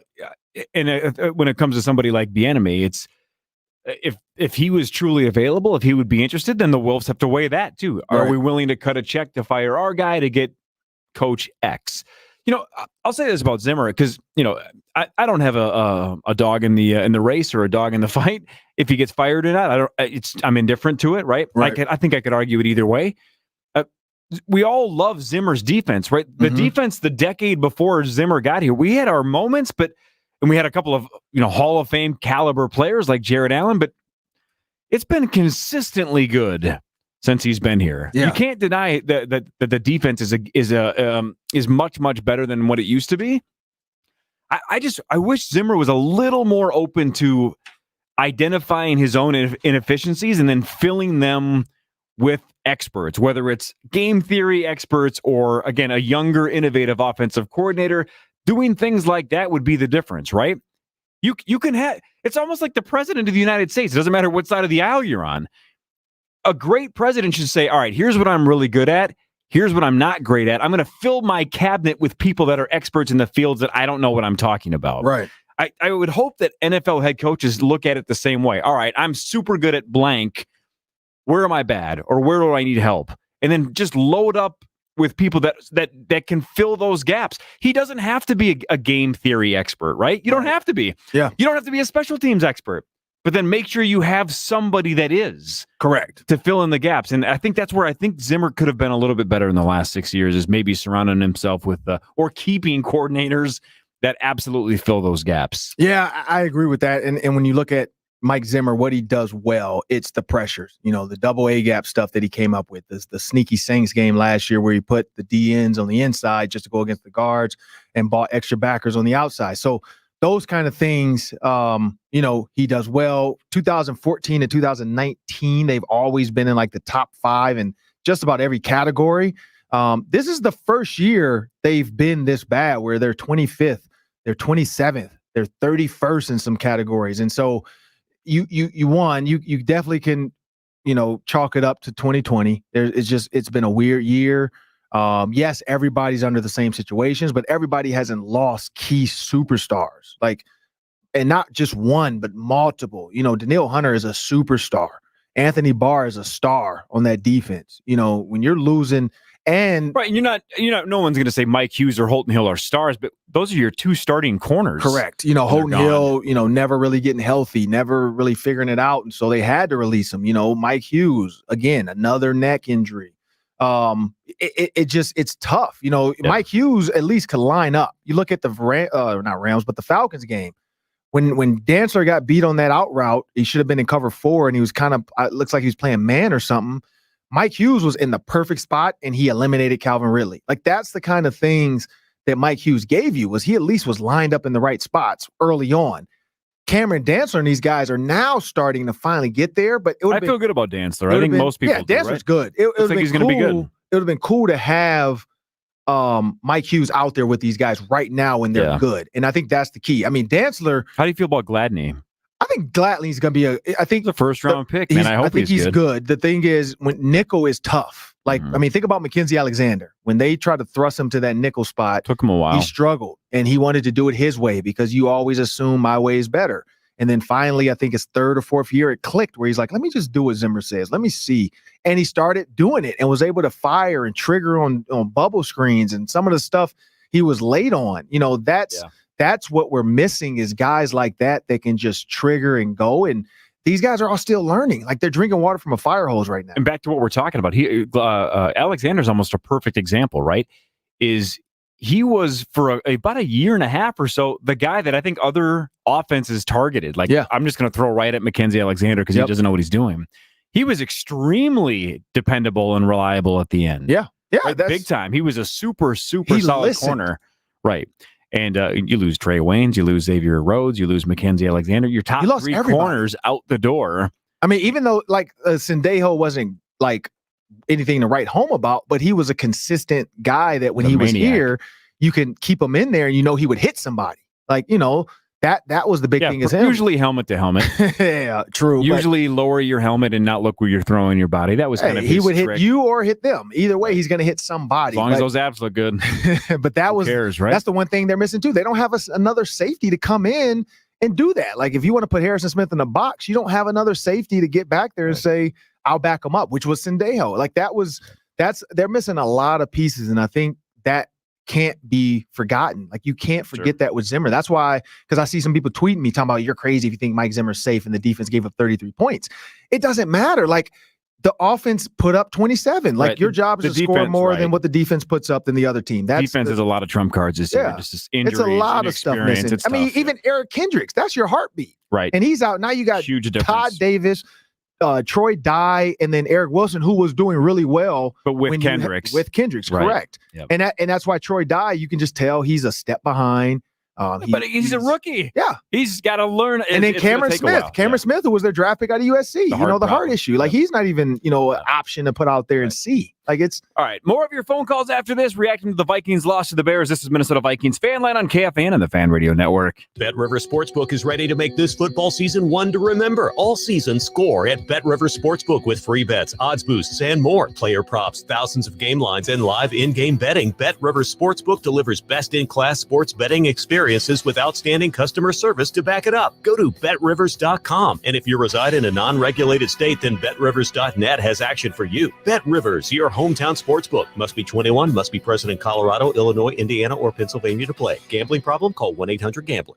You got frost on your windows? Your house feel cold and drafty? Well, that probably means your windows or doors are Ebenezer Scrooging you. Hey, it's Hockey here to tell you about the biggest savings of the year. I'm wishing you happy holidays from builders and remodelers. Call now and B&R is going to take an extra 5% off the already great savings on any project. That's up to $400 off per window or door. Plus, no money down, no interest, and no payments until 2022 with approved credit. Just go to buildersandremodelers.com for details. That's buildersandremodelers.com. Nobody does it better. Hey, it's Corey Cove, Power True Morning Show for Dr. Ron Shapiro, the doctor's doctor, and ShapiroMedical.com. So look, when my wife started noticing that my hair was thinning, she looked down the road 20, 30 years and said, let's do something about this. So I did. I went to Dr. Ron Shapiro, and now my hair problems are gone. He's the doctor that literally wrote the textbook that other doctors follow. And he definitely has a hair treatment for you, both surgical and non-surgical. You can find out for free by setting up your free consultation at ShapiroMedical.com.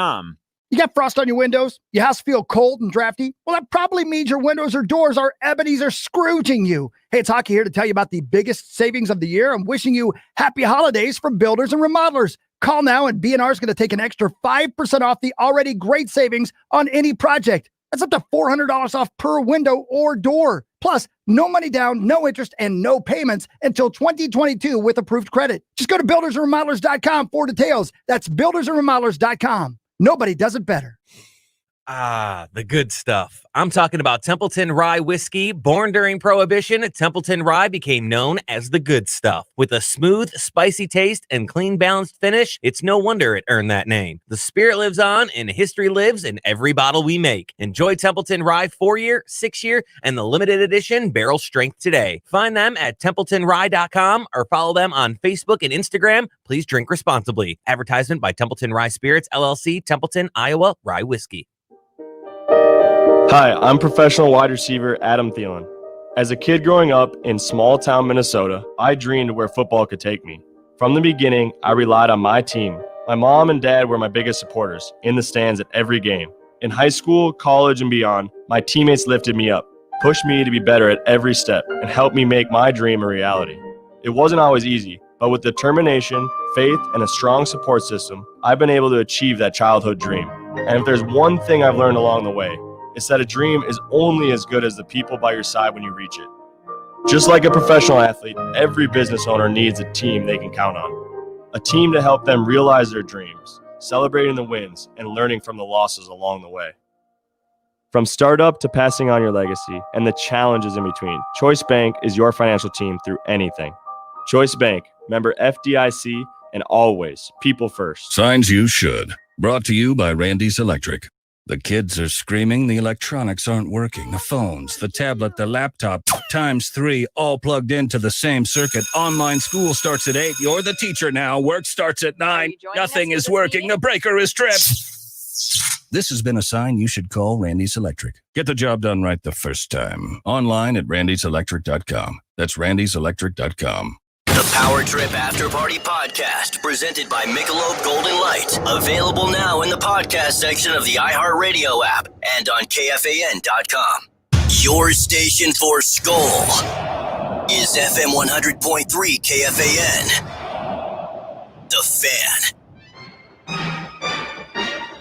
Three receivers left, two right, 3rd and goal from the 6. Mitch takes the snap, Vikes rush 4. Trubisky to the end zone, intercepted. Dantzler, his 2nd of the season. Cameron Dantzler turns over Trubisky, and the Vikings have the ball, trailing by 3 with 2:57 to go in the game. He's Cameron Dantzler. And that was your Timber Tech turnover of the game, the Cameron Dantzler interception. Let's give some credit to Dantzler, and then let's rip Trubisky, because it was both right at the same time. Great catch, right? Dantzler never bit. He was in the perfect location, went up and got it. Great catch in the end zone, a red zone interception that was huge. Yeah, if you notice that play, though, I don't think he was throwing it to the receiver in front of Dantzler. He overthrew that. I'm pretty sure that was to Allen Robinson. Really? See, I thought it was the guy in the back of the end zone. If it wasn't the guy in the back, way, that was a terrible throw. Either way, it looked like the second Trubisky broke out of the snap, and it looked like he had already made up his mind. I know exactly where I'm going with it. It doesn't matter who I see. I'm just throwing it there. It looked like that was a one read and just fire it in there. I think it was Robinson because of how high he threw it. Interesting. You can't think Mooney was going to jump that high. I don't know. That kid's little, and there's no way he's going to Randy Moss that thing.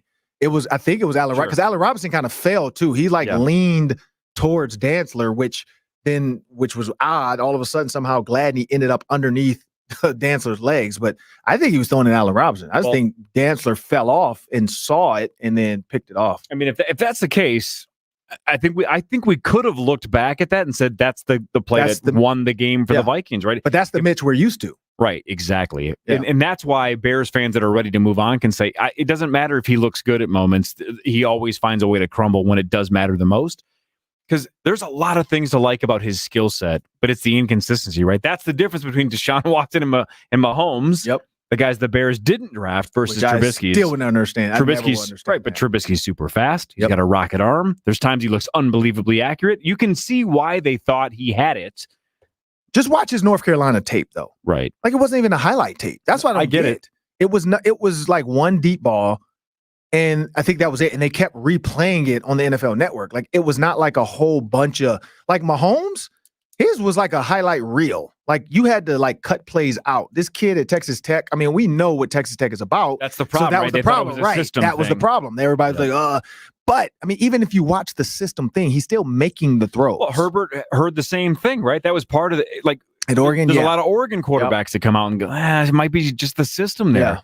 Herbert's the real deal. But Mariota was looked pretty good on Thursday night, by the way, too. He was okay when he came out, too, though. I think Tennessee, which they ended up firing that coach, you had to bring in Vrabel. But you look at what Tennessee was doing when they drafted him, I don't think they had a plan for him. Like, he's not a pocket passer. He was not a pocket passer at Oregon. Like, you can't just draft a guy and make him what you want him to be. That's why the Chiefs it was such a unique situation. Yeah. And they were willing to move on from Alex Smith, because they're like, well, this is the guy we want, and this is the offense we're going to put around him. That's the guy we have to go with. Like, and they did it. They drafted guy after guy after guy that are fast and move, and they went after guys that fit their system. And it took time. And then they finally, they bet on themselves. They had a quarterback on a rookie deal win a Super Bowl. And that's kind of the formula people assume should happen. Sure. Brandon in South Carolina. Hi, Brandon. Hey, guys. Hey, I just wanted to let you know, first of all, I love your show. I listen to it every day. I know you hear that every day, but I just want to give you that. I love people giving the buzz about, the Vikings, and I've lived there my whole life. I'm a huge Vikings fan, and everybody loves to talk about how bad the Vikings are and this and that. And, I want to get to the fact that it has nothing to do with coaching. It has nothing to do with how bad our kicker is. Let's just talk about the fact that we're injured this year. Things aren't going our way, and we're not good. I mean, there's a lot of chirp about this and that, but the pendulum didn't go our way this year, and we're not good. And let's just chalk it up to that. Why does everybody got to go to these bits and, ins and outs about how bad the Vikings? I mean, all it comes down to is we're injured. We're not who we are. People want to fire Mike Zimmer after losing a couple games. It's a joke, man. We're an injured team, and we're not who we're supposed to be. All right, thanks for the call. But I think the easy comeback is he just said it. We're not good. I think people are asking, why aren't we good? Right. And it's not just, well, we're not, never mind. We're not good this year. Oh, great. Never mind. Give everybody raises. Let's move on. It's, well, why aren't we good this year? Right. Well, Where are we struggling? The special teams is a disaster. Yep. Right. So that's probably why Marwan Malouf has to go. The offense doesn't seem very innovative or creative. That's why we might have to have a new offensive coordinator, and maybe some other position coaches might have to be changed. Sure. We in fact, we talked about it, a segment or two ago. If you're going to give anybody a quote free pass this year, it's probably the defense, because you had Barr, you had Hunter, you had Mike Hughes, you had all these injuries, and you have a lot of young players, right? Because you just, as we said last segment, let Xavier Rhodes walk, Trey Waynes walk, Linval Joseph walk, Mackenzie Alexander walk. A lot of our guys that we've been following for the last 3, 4, 5 years were out the door. So you have all these rookies, all these inexperienced players, a lot of injuries. It was a tough run for the defense. Right. So has the defense been great? No. They've had a couple of moments where they've looked really good. Right? Really good. Right. And that's a credit to the defense. So that's the one group I think you can give a little bit of a free pass to. Everybody else deserves a little bit of blame, and that's how it works. All of these guys are adults. They all understand how the world works and how the NFL works. For example, Marwan Malouf has been a guy that we've discussed a lot in the last 4 or 5 weeks. How many times, Ron, have we said, did Marwan Malouf drop the punt that Chad Beebe muffed? No. Nope. Right? Did Marwan Malouf not tackle Cordero Patterson when he ran it back for 106 or whatever it was? No. Did Marwan Malouf miss all of Dan Bailey's kicks? No. But somebody takes the fall when the group sucks. Correct. That he might be the greatest special teams coordinator ever. I don't think he is, but he might be. But somebody has to go down when the team struggles. So you could say, you can't just do what Brandon just did and go, oh, it's all right. Special teams is bad. We'll be better next year. No, somebody has to be accountable for a rough year. So there's no way this staff comes back intact. There has to be changes. And it may be all the way at the top to Zimmer. Again, I'm not saying to fire Zimmer. I'm not advocating that at all. I'm indifferent on it. Right. I would understand it if they did. I would understand it if they didn't. I could argue it either way. There's a couple of other coaches I wouldn't quite understand why they kept him or didn't keep him. But this was crazy too, though. So if you look at last year and you look at this year, offensively last year, and I don't know what or why, they were actually worse as far as statistics go. Now, they found ways to make things happen. They found ways to do things we didn't think they should be able to do. You look at years past, but Kirk Cousins overall, this year, 146 yards on the ground, 238 a game in the air. Last year was 220 and 134 or 133. So, pretty close in numbers. The problem is that where you ranked. So when you look at rankings last year, because you can always say, oh, the numbers were higher, but then rankings, where do you fall in line with the rest of the league? And that's the change. Now, did the league start passing more this year? Did they start running more this year? I don't know. Because running, they're still there. I mean, they're sixth in the league. Last year, they were right up there as well. But then passing wise, they're 17th. And so you have to basically, again, you have to score more than the team before. And I'm not saying Stefanski didn't have his flaws, because he did. We would bring that up all the time. We don't know if he airmailed towards the end of the season because he's like, yep, I'm out of here. I'm going to be a head coach somewhere. I'm interviewing. That's the things you look at, though. You have to look at what you're getting out of these teams. All of a sudden the Vikings can't beat the 49ers. Well, what happened? Whose fault was it? Was it Stephon Diggs? Did Stephon Diggs have a right to be frustrated that he wasn't being used? They weren't taking deep shots. I mean, there's a ton of things we can put on these coaches. But you're right. Marwan Malouf, he doesn't make tackles. He doesn't punt. He doesn't kick. Do you coach? I mean, again, I don't know. This is a Britton Colquitt question if you get him on the power trip, because he's a funny guy. Who coaches you? Is there somebody telling you where to put the ball in your foot? Or is it just you kicking and they're telling you where to kick it? That kind of stuff. Is there a specialist? Right. That's a recurring topic on this show as well. Is why don't we have a kicking specialist, a punting specialist, a long snapping specialist? And yeah, you're adding way too many coaches, but you're allowed to do that. You can add as many coaches as you want. Right. That's a will thing. Who wouldn't cut a check $90,000 to just show somebody how to kick a ball? I don't think Sauce would get out of bed for 90. That's different, though. He doesn't get out of bed for anything right. Except for donuts. Yeah. Speaking of Sauce, one more segment of FANLine before we toss it over to Sauce and AJ and Nordo for Vikings overtime. This is Minnesota Vikings FANLine on KFAN and the Fan Radio Network. When the unexpected comes calling, bounce forward with Comcast Business. Bounce forward fast with internet speeds up to a gig.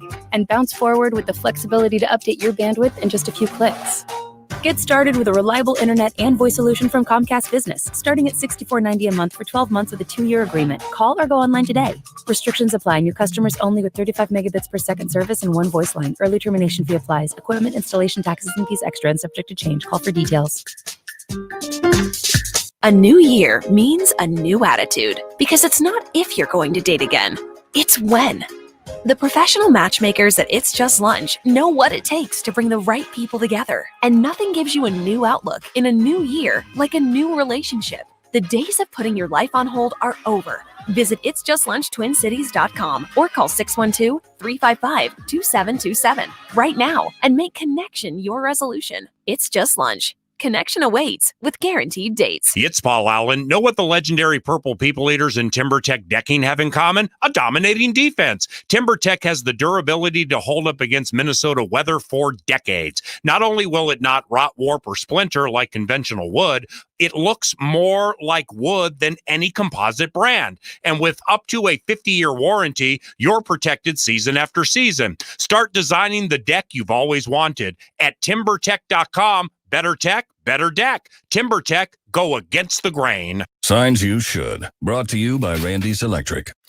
Those crackling sounds in your basement sent you searching for an intruder, but you didn't find an intruder. Instead, you found your electrical panel sparking. So you smashed it with a wrench. Then the panel caught fire, and you lost your wrench. And now you're in an ambulance, and your spouse is with you. And they're reminding you that you should have had Randy's Electric replace that panel years ago. This has been a sign you should call Randy's Electric. Get the job done right the first time. Online at randyselectric.com. That's randyselectric.com. Hey, it's Muss, and it's football night. And you know what that means? It's Carboni's Pizza Night. What's better than football and pizza? Well, actually, football, Carboni's Pizza, and an entire menu of apps, sandwiches, burgers, and more. Oh, yeah, it's football night, and that means it's Carboni's Pizza Night. Tons of metro locations and a handful in western Wisconsin. There's a Carboni's near you. Football and Carboni's Pizza. Pizza the whole family loves since 1954. When the unexpected comes calling, bounce forward with Comcast Business. Bounce forward fast with internet speeds up to a gig. And bounce forward with the flexibility to update your bandwidth in just a few clicks. Get started with a reliable internet and voice solution from Comcast Business, starting at $64.90 a month for 12 months with a 2-year agreement. Call or go online today. Restrictions apply. New customers only with 35 megabits per second service and 1 voice line. Early termination fee applies. Equipment installation taxes and fees extra and subject to change. Call for details. Hey, it's Hockey. I want to give another shout out. This one to Brianna from Minneapolis, who just solved a huge problem that's facing so many homeowners out there right now. Brianna wanted to buy a home to give her kids more space, but she was afraid to put hers on the market. We're hearing this from so many people in Minnesota and Wisconsin and beyond. They're telling us, hey, I want to sell my house. What am I going to do? Where do I go? Chris Lindahl Real Estate is the answer and has the perfect solution for Brianna and for you. It's the Guaranteed Offer Program. Brianna accepted her guaranteed offer knowing she could choose her closing date. She took the time she needed to buy her next house. Then she went back and closed on her home sale. Brianna's story is just one of the many situations where Guaranteed Offer completely eliminates your biggest headache. That's why it's so popular. The days of cleaning and decluttering and all those showings and such, those days are over. And so are the days of not selling your home because you don't know where to go next, or the days of giving it away for a lowball offer. Those days, thankfully, are gone. Feel good about selling your home today. Go to chrislindahl.com right now. Apply for the Guaranteed Offer Program. That's Chris with a K. chrislindahl.com. So you own a smart device. I know you do. Amazon, Google, Alexa. Just tell your smart device. I'm not very good at directions. Play KFAN on iHeartRadio. That's it? Just another way to listen to the Fan. Vikings football heard here. On FM 100.3 KFAN, The Fan. Here we go. Third down from the Bears 33, 33-27 Chicago. 3 members of the Bears right next to the end zone. Kirk takes the snap. He'll fire into the end zone for Thielen, and it bounces around, and the Bears have intercepted it, or it's incomplete. No, it's a Chicago Bears interception. And the interception secured by veteran McManus. All right, welcome back to the show. This is Minnesota Vikings FANLine. The Vikings lose to the Bears 33-27. I'm Corey Coe from the Power Trip Morning Show. That's Ron Johnson, former Gopher receiver. Sorry, Ron. Former NFL wide receiver as well. Tough break, man. The axe just isn't ours. Almost never is. Please respect my privacy right now. How many times did you win the axe? Once. Oh, once out of 4 years. Okay. Yeah. But that was the last time I walked off the field with it my senior year. So. Power Trip Nation right now, keeping an eye on the Fantasy Charts Challenge. It's down to the wire between Hawk, Sauce, and the Ghost. Is this the last week? Yes. And somebody or somebodies, because it could be two of them, are going to end up on the billboard. It's an STD billboard. Like Joey Tribbiani. And they have to split the cost, whoever ends up on it. So if Hawk loses, he wants to take Sauce down with him because then he splits the cost. Right. And he's on the billboard with two of them. Point is they both technically trail the Ghost, but Sauce is just a point behind and has Tyreek Hill for the second half of this Chiefs-Saints game. So Sauce on the brink of passing the Ghost and being Ghost safe. But Hawk has Robert Woods, and they have 13 minutes and change left, and Woods is having a monster game, so he's cutting it close. Yeah. I think Woods is something like 4 or 5 or 6 points back at the Ghost, so he's only 3 or 4 back of Sauce. So it's down to the wire between all three. So if you are a Power Trip fan, all 6 of you, keep an eye on Twitter because Power Trip Bets is doing live updates because it's going to be neck and neck. That's funny. Somebody's going to be on that billboard. Yeah, Joey Tribbiani. That's what that was from because, he was on a billboard, then a lady saw him, and then he kind of said, that's not me. I don't have herpes. Right. Right. Well, Hawk. But she thought he did. Hawk, Sauce, or one of the two or both are going to end up having gonorrhea on a Twin Cities billboard. Is that what you guys said? We don't know. It's going to be one of the fun ones. I think one of the ones that is incurable I think would be more fun. The crucial choice of the game brought to you by Choice Bank. Thanks, Choice Bank. What do you that think? Weird, like we were going to go for it. Now we're not going to go for it. We're going to punt. Then the Bears called a timeout because they had 9 guys on the field. And then they went for it. On 4th and 1 from their own 35 or so? Something like that. And it was a vanilla play. It right was up the middle. And the ball off to Cook right up the middle into the big 350-pound man and a 300-pound man.